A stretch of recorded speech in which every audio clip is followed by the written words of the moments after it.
Olá amigos, sejam bem-vindos a mais um vídeo do meu canal. Eu sou o Lucas Knipe e vamos falar sobre a ATP 500 de Hamburgo. Assim, tem uma partida que merece destaque e nem é a do Lerhetka contra o Cerúndolo, né? Eu acho que assim, foi uma vitória que me surpreendeu, né? O Lerhetka ganhando do Cerúndolo, mas já também o argentino já deve estar cansado, né? Porque ele estava indo longe nos torneios e acabou aí perdendo esse torneio. Eu acho que até o Cerúndolo, parando para pensar, não era tão necessário ele jogar esse torneio, mas é aquele negócio, acho que ele viu a oportunidade de ganhar 500 pontos. Vamos ver como ele vai para Roland Garros, tendo aí esse tempinho para descansar. Mas olhando para o jogo Bautista Agut e Frances Tiafoe, o Bautista Agut venceu o americano sem grandes dificuldades, né? 6-2, 6-3. E muita gente deve estar se perguntando, porque eu estou falando sobre Roberto Bautista Agut e Frances Tiafoe, porque existem detalhes especiais nessa partida. Primeiro, a gente tem que falar do fato do Tiafoe, que tirando o ATP de Houston, não conseguiu ganhar 2 jogos seguidos nessa temporada. Houston, que é um dos ATP 250 mais esvaziados do ano, né? Tipo um torneio de saibro lá que fica muito restringido apenas a tenistas americanos, né? E a questão é, tirando isso, não consegue 2 vitórias seguidas, o que é um grande problema. E aí ele chega para enfrentar um tenista de 37 anos de idade, Roberto Bautista Agut, que no seu auge chegou, acho que até ser top 10, já teve semifinal de Grand Slam, então assim, é um bom tenista, mas assim, o Bautista Agut nunca foi aquele cara que assim, chamava a gente pra quadra pela beleza de seu jogo, porque ele nunca teve um golpe fora da curva. O Bautista Agut, eu acho que ele é tudo que o Tiafoe deveria ter, assim, que tem mais falta no jogo dele, né, que é a inteligência máxima de como usar os seus recursos e de como entender o que está incomodando o adversário dentro de quadra, né? E é por isso que o cara chegou tão longe. Ele e o Carreño Busta são referências muito grandes nisso, né? Porque não são caras explosivos, não são caras assim com peso de bola tão grande, né? Não são tenistas que têm assim uma qualidade fora da curva em termos técnicos, mas tem muita inteligência. E assim, é por isso que esses caras, né, diferente de muitos tenistas espanhóis saibreiros, né, eles conseguiram performar bem na grama, na quadradura. Bautista Agut, ele já conseguiu, acho que até título de Masters 1000 em quadradura. Eu não sei se ele conseguiu. O final ele tem, eu tenho certeza que ele teve. Agora, o Carreño Busta ganhou o Masters 1000 em quadradura. E aí a gente para pensar, esses caras tiveram carreiras muito impressionantes para o tênis que eles tinham à disposição. Aí o cara tá com 37 anos, o Bautista Agut não ganhava de um top 20 no saibro há 30 partidas. Assim, 29 jogos seguidos sem ganhar de um top 20 e hoje ganha 6-2, 6-3.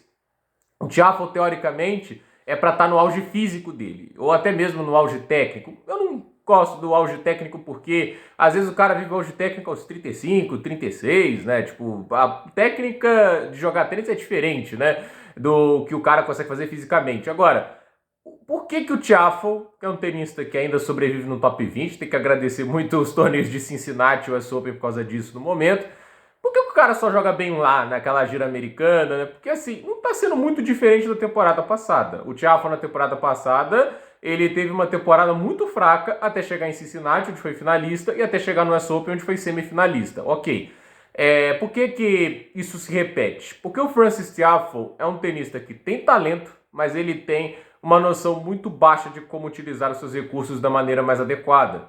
Ele é um cara que consegue encaixar bem com quadras duras rápidas, como acontece lá nos Estados Unidos, né? Porque o jogo dele é um jogo muito direto, muito objetivo. Ele é um jogo que tenta definir as coisas mais rápidas, devoluções extremamente rápidas. Ele faz movimentos muito curtos e direcionamentos muito bons, né? Não é fácil fazer o que o Tiafoe faz nesse aspecto, né? Ele é bom devolvedor de saque, ele joga bem no fundo de quadra, mas ao mesmo tempo, o Tiafoe não é um cara que tem uma grande paciência para jogar no fundo de quadra, e ao meu ver, quanto mais o ponto se prolonga, mais perdido taticamente ele vai ficando. E aí a questão é, o Bautista Agut é o contrário, entende? O cara, ele tem uma noção exata de ver o que o adversário está fazendo bem e o que ele está fazendo mal. E aí a gente vê o jogo, o Bautista Agut não precisa ser mais agressivo que o Tiafoe. Ele só tem que colocar ele numa posição de desconforto, ele só tem que colocar o Tiafoe na maneira que ele não se sente confortável dentro de quadra e deixar as coisas acontecerem.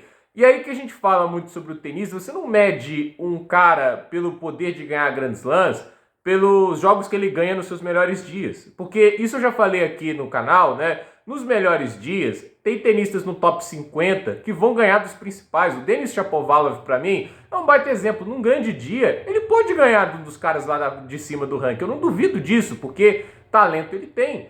Mas aí a questão é, num dia ruim, o Shapovalov perde para qualquer tenista, qualquer um. E aí a gente fala, o Thiago Wilde, gente, ele já ganhou do Medvedev, um Grand Slam, e jogou demais, entende? Não é que só o Medvedev não jogou tão bem assim, o Thiago Wilde jogou muito. Mas a questão é, foi um dia muito bom, num dia ruim, a gente tá vendo aí, o cara não tá fora do top 100. Assim, no grande dia ele vai ganhar desses caras, ele ganhou do Fritz, ele ganhou do Khachanov, ele quase ganhou do Tsitsipas em uma quadradura, entende? Cara, ele tem os dias bons dele, ele vai dar trabalho, mas os dias ruins, os dias que as coisas não funcionam, é aí que você viu o tenista. E eu acho que regularidade é isso, você não vai jogar 100% do seu melhor tênis o tempo todo. Nem mesmo dentro de uma partida você vai ser 100% o tempo todo. Vai ter oscilações. E aí eu tô falando, acho que o Alcaraz, né, pra mim o que falta para ele alcançar o cimo é isso, num dia ruim, saber fazer os ajustes. Ainda tem jogos que, assim, ele tá perdendo e ele fica mais ansioso e começa a errar sem parar, como aconteceu com o Djokovic no Australian Open, como aconteceu contra o Goffin lá em Miami, como aconteceu contra o Draper lá em John Wells, entende? Foi uma máquina de erros não forçados no momento equivocado. Mas assim, o Alcaraz perto do Tiafoe em momentos ruins é um abismo de diferença. O Alcaraz tem grandes vitórias em situações muito difíceis, né? Então, assim, fora o fato que ele tem 22, né? Ele é muito mais jovem do que o Tiafoe. Assim, o Tiafoe é um tenista que não amadurece. Ele é um cara que tá jogando da mesma maneira o tempo todo e comete os mesmos erros o tempo todo. Se ele enfrenta um tenista inteligente, olha o que acontece, né? E o Bautista Agut, 37 anos, longe do auge físico, longe de estar com aquela potência, vitalidade de antes, mas ainda é um tenista que, assim, pela experiência, pela vivência que ele teve no esporte, ele consegue entender exatamente o que ele tem que fazer em quadra. Ele faz isso bem no auge, faz isso muito bem ainda hoje. Inclusive pode ser até melhor nesse aspecto. Então, essa temporada do Tiafoe, ela não é diferente das outras. Ela é mais uma temporada de um tenista que, sinceramente, se recusa a fazer coisas diferentes, né, de tentar ajustes necessários, e é um cara que tá ali achando que vai ganhar apenas pela good vibe, né, entende, né, porque o cara é carismático e tudo isso. Olha, carisma pode te ajudar a conseguir muitos seguidores de Instagram e tudo isso, mas não é isso que vai definir os títulos que você vai ganhar, você chamar a torcida, você falar, nossa, olha o ponto que eu fiz. Assim, é legal você ter esses highlights e tudo isso, mas o cara tá vivendo muito mais disso do que de fazer alguma mudança no jogo dele, porque assim, eu fico pensando, o cara em 2022 foi semifinalista do US Open, era o momento do cara tentar investir na carreira dele, falando, não, eu tô próximo, agora eu levei o Alcaraz para 5 sets no US Open, cara, eu tô bem, eu acho que eu posso chegar mais longe, eu posso dedicar, tinha gente falando que ele ia virar um protagonista do tênis, mas não, o cara conformou com o nível que tinha, e ele talvez segue assim falando, um dia eu vou chegar lá de volta, chegou ano passado, né, mas aí que eu falo também dessa coisa, o jogo contra o Fritz. O Fritz, a meu ver, ele tem limitações ainda no jogo dele. Aquela partida contra o Tiafoe deixou muito exposto ainda que ele não tá sendo aquele cara que bate movimentos tão bem, né? Algumas trocas no fundo de quadra, dependendo do adversário, ele ainda tem dificuldades de se impor. Mas num dia que não foi o melhor do Fritz, ele conseguiu buscar a virada. Ele conseguiu, naquele momento de dificuldade, achar o jogo dele e ele conseguiu vencer. Para mim foi uma recompensa pelo melhor tenista. O Fritz, ele é um tenista que nos dias ruins tem muito mais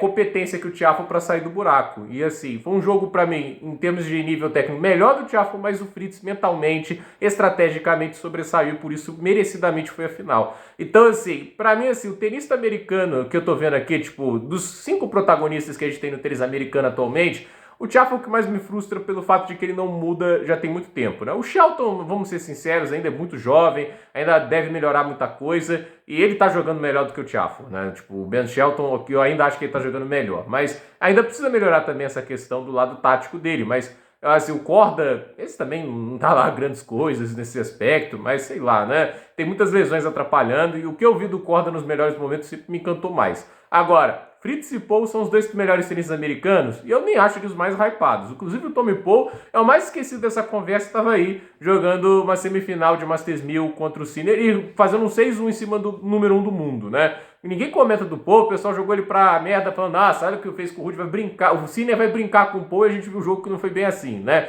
Ganhou, mas no final o jogo foi duríssimo, foi difícil, né?